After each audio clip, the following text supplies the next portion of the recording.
a beautiful day up here. I don't know where my lower limit is. I've ridden in the 30s on this bike. When I was younger, my lower limit was much lower. I would ride my bike to work. As long as the roads are dry, I'd ride it all winter long. I won't ride on the ice, obviously. I'm a little uncomfortable on snow and ice.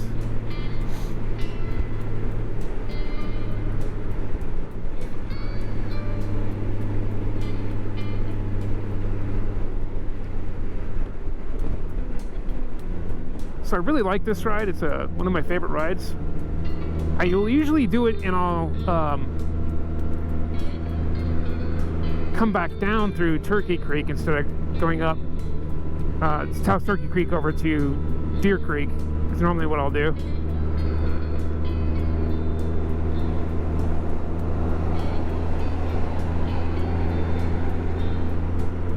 Oh yeah, I miss those days. Used to come up here lots of mountain bike. Actually, I've lived up here for a while as a kid. My parents got tired of the city.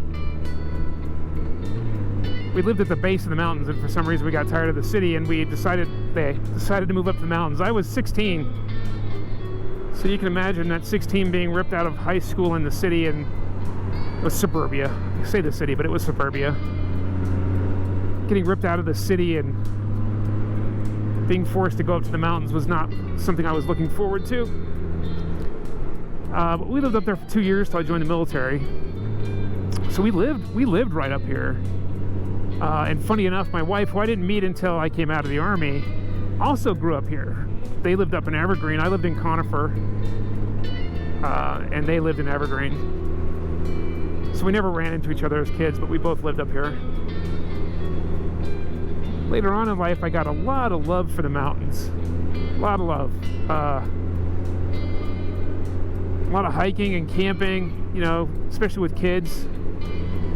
Turns out neither of my kids really liked the whole camping experience. They both liked hiking. My daughter and I did a lot of hikes when she was younger, and she loved it. She wasn't a fan of camping, so it was always day hikes with her. And I actually don't like summer camping. I only camped in the winter. Maybe that's why she didn't like it.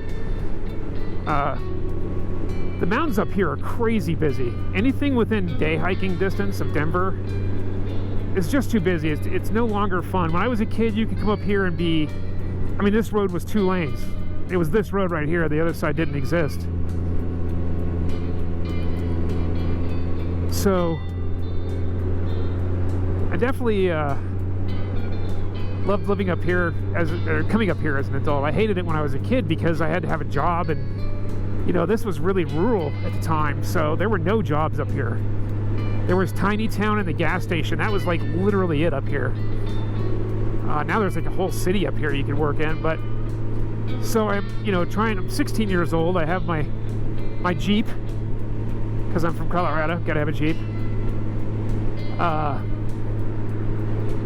And I lived up here and had to get, back and forth to work and school.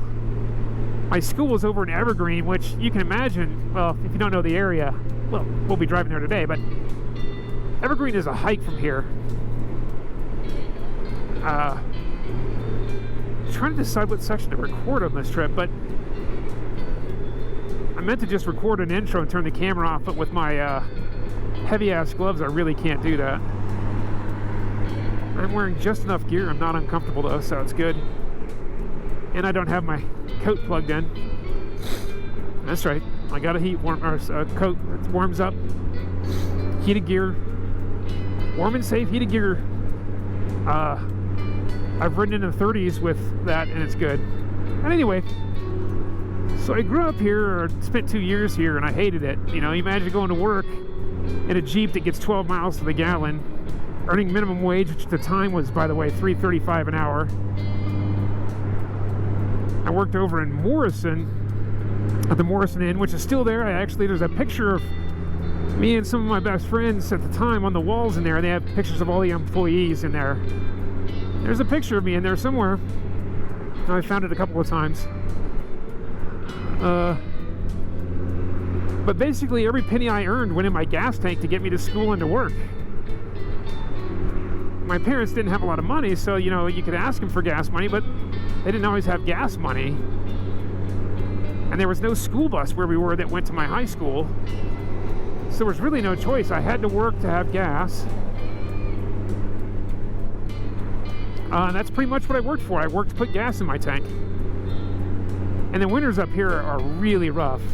At the time our house was on a dirt road. It's actually it's all paved now. But you know, you're trying to drive through 3 feet of snow. In your Jeep, you're burning a lot of gas. It's cold. You got to get up early and get down to get to school or get to work. It was a brutal time of life. I actually ended up opting out of the high school experience and just went to college. It was easier. Somewhat regret that decision. Both my brother and I ended up dropping out of high school. I like to say opting out of the high school experience. When I went on, I've got a master's degree now, so, you know, it all worked out in the end.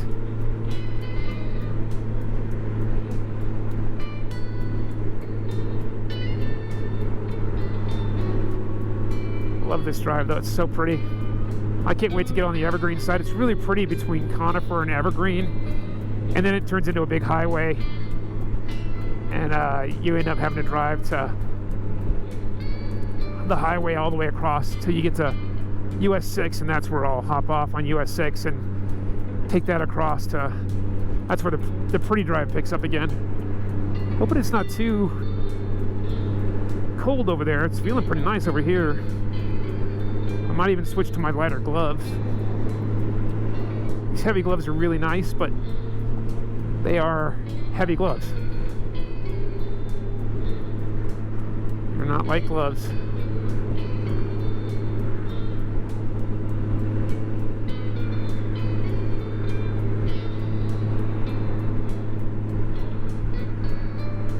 Clearly not a fast driver. I've joined a Facebook group, Colorado Motorcycle Meetup, and my worry is there's a lot of crotch rockets out there. I own one. But you ride with the crotch rocket guys, and it seems like they want to be hooligans. That's just the kind of trouble I don't need in my life. So I want to find some people who are, more into this style of ride, where you're just kind of cruising through the mountains. You're not in a rush. You're not trying to slam the corners, and I'm not doing wheelies or anything crazy like that. Nice time to shift, Honda.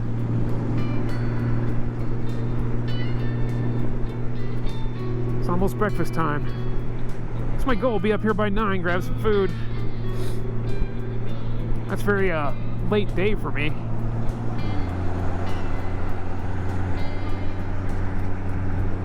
I wish I could overlay my music to the video. Of course, YouTube would not allow that. The whole silly copyright thing.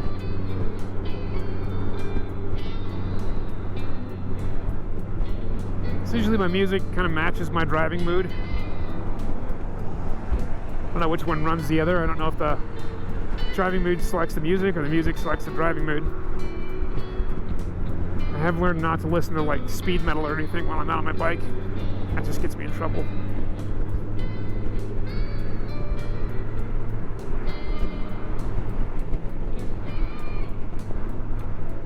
Definitely a lot more comfortable on this bike this year. I've never had a bike this big. Last year was the first time on a bike this size. And this is a big bike. It rides a lot smaller than it is. It's got that Boxer 6, so all the weight is slung really low on the bike.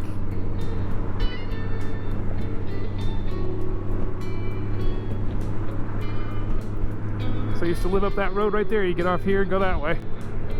So that was my commute to get to work.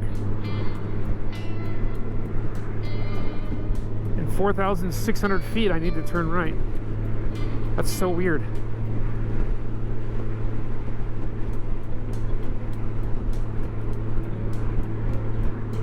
Man, it's nice out here, though. I might put on the lighter gloves.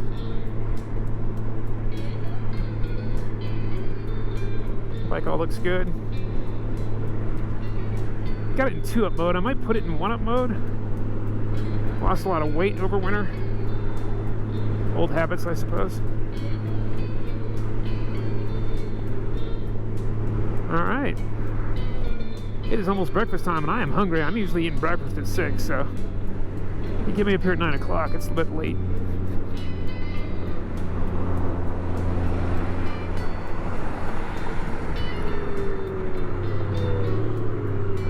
We are going to the or the Conifer Cafe. See that diner sign? That's where we're headed.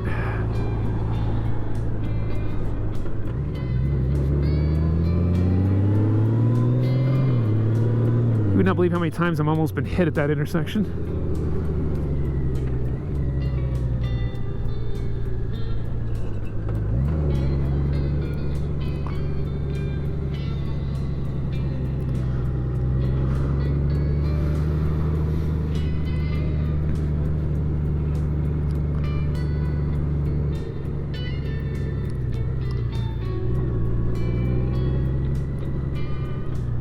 That is where we are going, right there. Conifer Cafe. Ooh, and I'm lucky.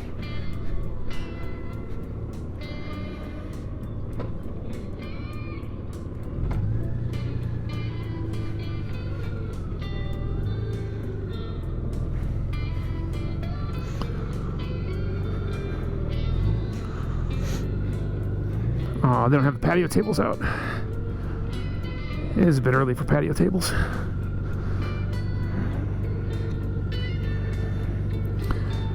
I do like the reverse gear on this bike, though, I'll tell you that.